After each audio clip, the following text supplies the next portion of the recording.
Bonjour, je suis le Père Sylvain Gasser et vous écoutez Prie Dieu, le podcast de la vie spirituelle de Prions en Église. Dans notre vie, il y a des espaces de prière où l'on peut être tout donné à Dieu dans ce dialogue intérieur avec Dieu. Et ça, c'est très bon. On prie en parlant, mais des fois quand je le fais dans mon cœur, oui, c'est en silence, voilà. Des histoires d'amour, des histoires de haine, des histoires d'engagement, des histoires d'espérance. Chaque semaine, je pars à la rencontre d'une femme, d'un homme, qui me confie son histoire spirituelle et qui me raconte sa vie de prière, sa foi en Dieu et son engagement auprès des autres.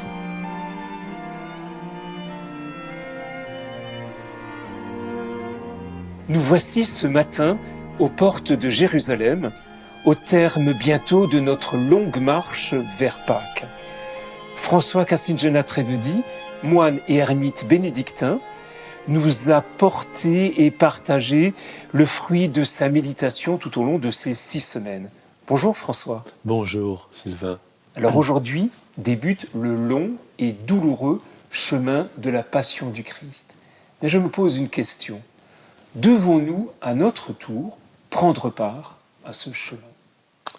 Très bonne question. Qu'est-ce que l'imitation de Jésus-Christ ? Dans cette semaine peineuse, comme on l'appelle, parfois, on l'appelait autrefois la semaine peineuse, la semaine sainte, quel est notre chemin ? Quelle est notre manière et notre lieu de compatir, compassion ? Il y a la passion, il y a la compassion. Et quel sens peut prendre la compassion chrétienne ? C'est une vaste question qui n'est pas facile. Évidemment, on peut s'endolorir artificiellement, comme pleurer avec des larmes de crocodile, finalement. Faire des pénitences incroyables. Quand on voit dans l'histoire même du monachisme, de la vie religieuse, des flagellations, des jeûnes terribles. Je pense aux moines de Syrie au IVe, Ve siècle, qui allaient se percher dans les arbres, qui vivaient sur des colonnes. Des choses spectaculaires. Je pense aussi, c'est une tentation. C'est une tentation. Et il ne faut pas y succomber. Il ne faut pas y succomber. Alors pourquoi ? Et pourtant, nous modernes, nous y succombons aussi. Je pense à la fameuse passion de Mel Gibson. Le film. Si j'ai bonne mémoire, c'est 2004. Qui a eu un succès énorme. Mais est-ce que c'est une bonne manière ? Est-ce que c'est cela, compatir ? Est-ce qu'il faut beaucoup d'hémoglobine ? Je ne crois pas. Notre vie toute seule, toute simple, toute quotidienne, si elle est honnête, nous permet de compatir. Ce n'est pas la peine de rajouter des choses artificielles. Tout ce que nous voyons autour de nous, nos proches, nos amis, les épreuves qu'ils connaissent, voilà un terrain de compassion réelle. Donc si nous mettons nos pas à la suite du Christ, ces pas nous conduisent d'abord dans nos maisons, dans nos vies et dans notre quotidien. Et non pas sur une scène de théâtre où on reproduirait une passion. Il ne s'agit pas de reproduire la passion. Et du reste, dans l'Évangile, on nous dit que certains regardaient de loin. Par peur ou par doute ? Peut-être les deux, mais il y en avait une qui était quand même à côté. Marie, qui se tenait, nous dit saint Jean, Iuxta crucem, à côté de la croix. Non pas dans une vie parallèle, mais dans une véritable compassion. Une compassion, mystère de compassion qu'expérimentent aujourd'hui tant d'hommes et de femmes La passion, c'est pas la peine d'en faire des artificiels. Elle est partout. Elle est en Ukraine, elle est à Gaza, elle est dans les hôpitaux, elle est dans les foyers séparés, les couples, dans toutes sortes... Elle est là, la passion. Et c'est ça que Jésus vient habiter. Et c'est cela notre lieu de compassion. Et accompagner Jésus, c'est le retrouver là où il est. Seigneur, quand avons-nous vu ? Toujours Matthieu 25. J'avais faim, vous m'avez donné à manger, j'avais soif, vous m'avez donné à boire. J'étais en prison, vous m'avez visité, j'étais malade, vous êtes venu me voir. Voilà le lieu de compassion.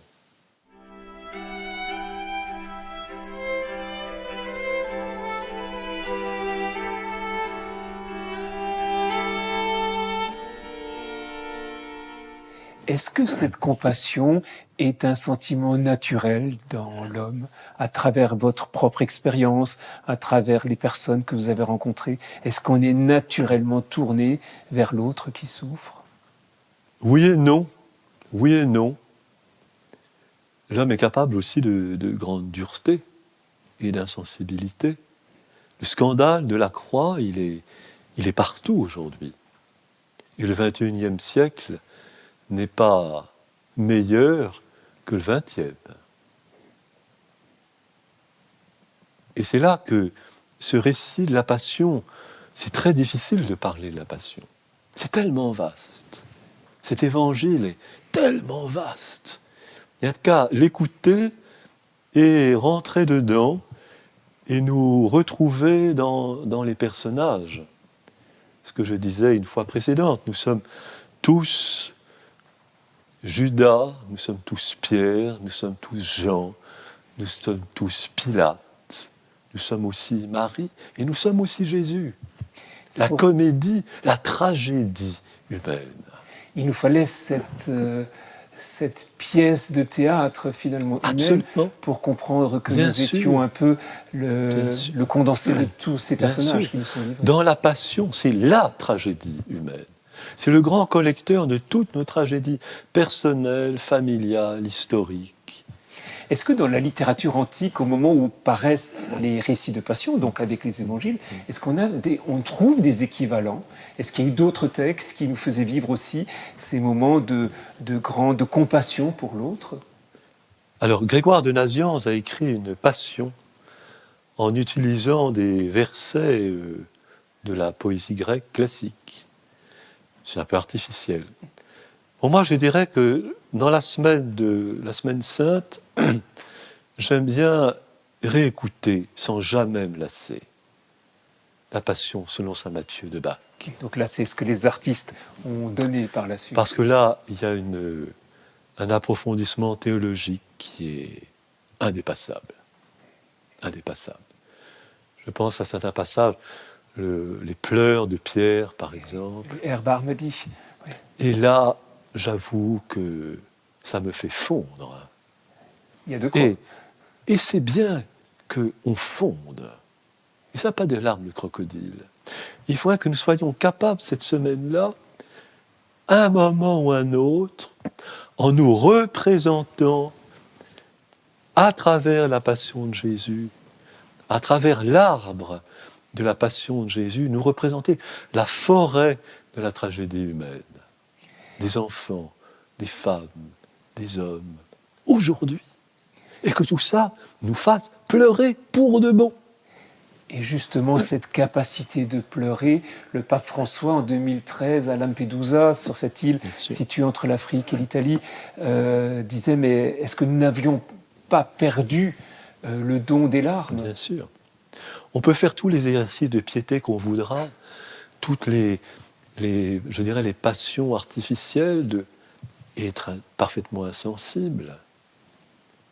Ce mystère d'insensibilité qui est redoutable, alors que nous sommes appelés à fondre, comme Pierre, qui croise au moment du reniement. Et c'est particulièrement souligné dans l'évangile de Luc que nous lisons cette année. Il croise le visage de Jésus. Et Jésus ne le juge pas, ne lui dit rien. Et à ce moment-là, il pleure. Et Pierre éclate. Cette pierre qui est la pierre de fondation de l'Église. Tu es Pierre, sur cette pierre, je bâtirai mon Église, qui est une pierre tout à coup qui devient fragile. Dans sa fragilité. Et elle ne peut être le fondement de l'Église que parce qu'elle éclate, parce qu'elle fond à ce moment-là. L'Église n'est pas fondée sur des surhommes, mais sur des hommes qui sont capables de pleurer et de compatir et de se briser. Le sacrifice qui plaît à Dieu, c'est un esprit brisé, le cœur brisé.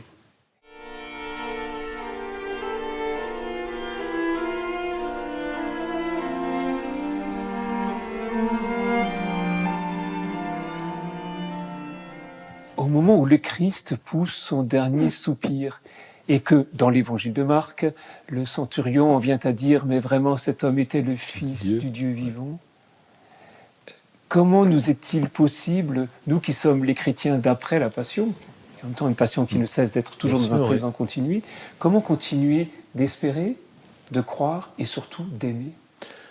Parce que Jésus est avec nous. Et là aussi, nous retrouvons le récit, un épisode de la Passion qui ne se trouve que chez Saint Luc, que nous lisons cette année, qui est l'épisode des larrons.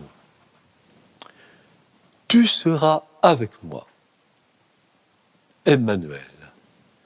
Et ces trois qui se trouvent à hauteur d'homme, à la même hauteur, comme on pouvait l'être dans des camps de concentration, comme on l'être. Nous fêtons cette année des anniversaires forts. 80e anniversaire Absolument. De la libération. Comment oublier cela? Jésus est à hauteur d'homme avec nous, parmi nous, à hauteur de nos souffrances, de notre mort, de nos condamnations. Il est là. Tu seras avec moi. Et le paradis, ce n'est pas un paradis artificiel. C'est le fait que Jésus est avec nous jusque là-dedans. Parce que ce mot de paradis n'arrive que là. Il n'arrive que là. Chez Marc. Il n'arrive que là. Oui. Chez Luc, pardon. Et ce n'est pas simplement un après. Le paradis, c'est la présence de Jésus lui-même avec nous. Vous n'avez jamais douté, comme moine, comme chrétien, qui donne sa vie pour le Christ, vous n'avez jamais douté de cette présence du Christ, malgré les effrois du mal? Si, je suis un homme aussi qui doute. Et il n'y a pas de foi sans obscurité, sans doute, sans... Oui, je dirais que je doute et je suis peut-être même devenu athée par rapport à toute une représentation artificielle de Jésus. Tout ce qu'on a pu fabriquer qui nous empêche de le rencontrer à hauteur d'homme. Un athéisme qui purifie les images mal d'ici. Bien sûr, il y a un Dieu face auquel je suis athée. Mais Jésus, homme, qui me rejoint, qui est avec nous, qui est caché dans ceux qui ont faim, qui ont soif, celui-là, bien sûr, je lui donne toute ma foi. Eh bien, nous sommes presque parvenus au terme de ce long temps de carême. Il nous manque encore une annonce. Et je laisse 3 points de suspension et tous les points d'interrogation d'usage avant que cette annonce surgisse. Mais nous allons maintenant vous écouter dans cette prière chantée de la liturgie grégorienne. Et vous avez choisi aujourd'hui... Donc c'est le graduel du Dimanche des Rameaux, tiré de la deuxième lecture du Dimanche des Rameaux, l'Épître aux Philippiens. Le Christ s'est fait pour nous obéissant jusqu'à la mort et la mort de la croix.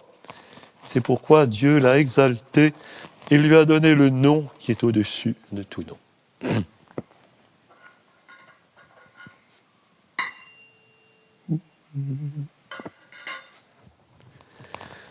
Christus factus est pro nobis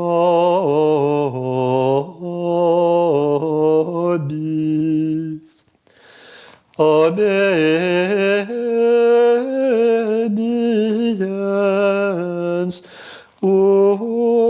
usque ad mortem. Mortem autem cruci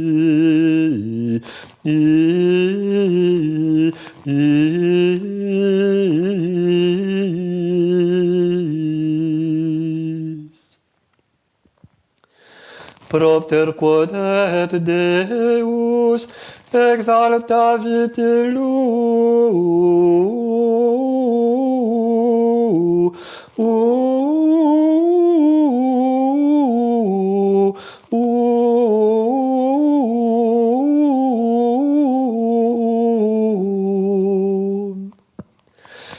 dedit illi nomen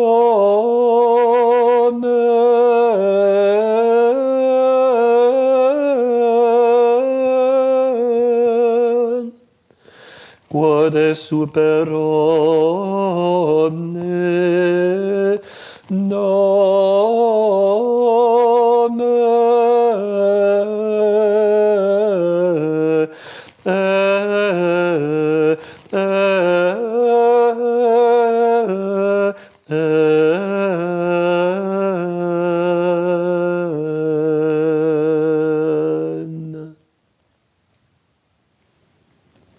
Eh bien, François, je vous remercie.